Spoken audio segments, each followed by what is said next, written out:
وہ ہنس رہی تھی اور مسلسل ہنس رہی تھی۔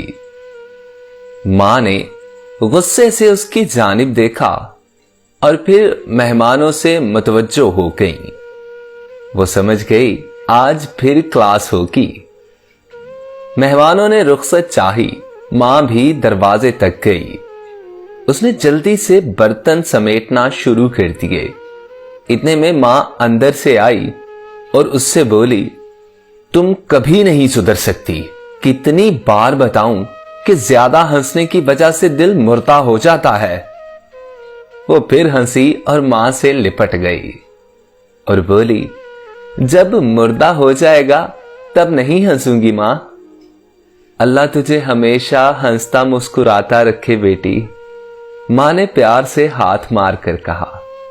وقت گزر گیا اور اتنی تیزی سے گزرا کہ پتہ ہی نہیں چلا کہ کب گھر کی چڑیا بابل کا آنگن چھوڑ پیا کے دیس پہنچ گئی۔ وہ 2 مہینوں میں ایک بار میکے آتی، وہ بھی چند گھنٹوں کے لیے۔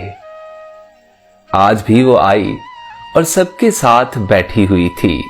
بھابھی نے شرارت کے نظریے سے کولڈ ڈرنک کو خوب اچھی طرح ہلایا اور لا کر اس کے سامنے رکھ دی، اور بھابھی بولی، کھول لو گی نا؟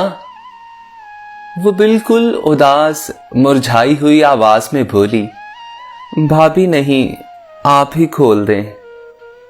اتنے میں بھائی اٹھے، ارے بھائی میں کھول دیتا ہوں، یہ کون سا کام ہے؟ بھائی جو کہ بھابھی کی اس شرارت سے نا آشنا تھے، بھائی نے جیسے ہی بوتل کھولی، بوتل ابل پڑی اور بھائی کے اوپر گرنے لگی۔ سب ہنسنے لگے۔ ماں کو بھی یہ سب کچھ دیکھ کر ہنسی آ گئی۔ ہنستے ہنستے ماں نے بیٹی کی طرف دیکھا۔ ایسی باتوں پہ وہ تو ہنستے ہنستے لوٹ پوٹ ہو جایا کرتی تھی، اب سر جھکائے بالکل خاموش بیٹھی ہوئی تھی۔ ماں نے اس کے سر پر ہاتھ پھیرا اور بولی، بیٹا کیا بات ہے؟ بنا ہنسے بالکل خاموش بیٹھی ہو، سب خیریت تو ہے نا؟ اس نے ماں کی طرف دیکھا اور بولی، امی دل مردہ ہو گیا ہے۔ ماں نے وجہ پوچھی تو بیٹی بتانے لگی، ماں بابل کے آنگن جیسی محبت وہاں نہیں ملتی، سارا دن مزدوروں کی طرح گھر میں کام کرنا پڑتا ہے، اور شام کو سننے کو ملتی بھی ہیں تو گالیاں۔ نہ شوہر اچھا سمجھتا ہے اور نہ ہی سسرال والے۔ ہر کوئی مجھے یہ کہتا ہے کہ یہ لاج دلاری تو سارا دن سوتی رہتی ہے، لیکن سچ تو یہ ہے کہ مجھے صبح فجر سے لے کر رات 11 بجے تک کام سے ایک پل کی بھی فرصت نہیں ملتی۔ ہر کوئی مجھ پر وہاں اپنی مرضی مسلط کرنے کی کوشش کرتا ہے۔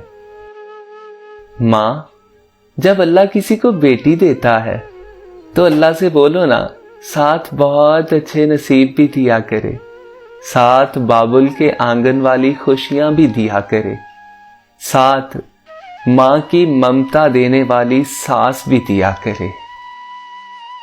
افسوس ہوتا ہے ایسے سسرال والوں پر جو اپنی بیٹی کے تو سارے لاڈ اٹھا لیتے ہیں، مگر بہو کو اکثر اوقات ایک نوکرانی سمجھا جاتا ہے۔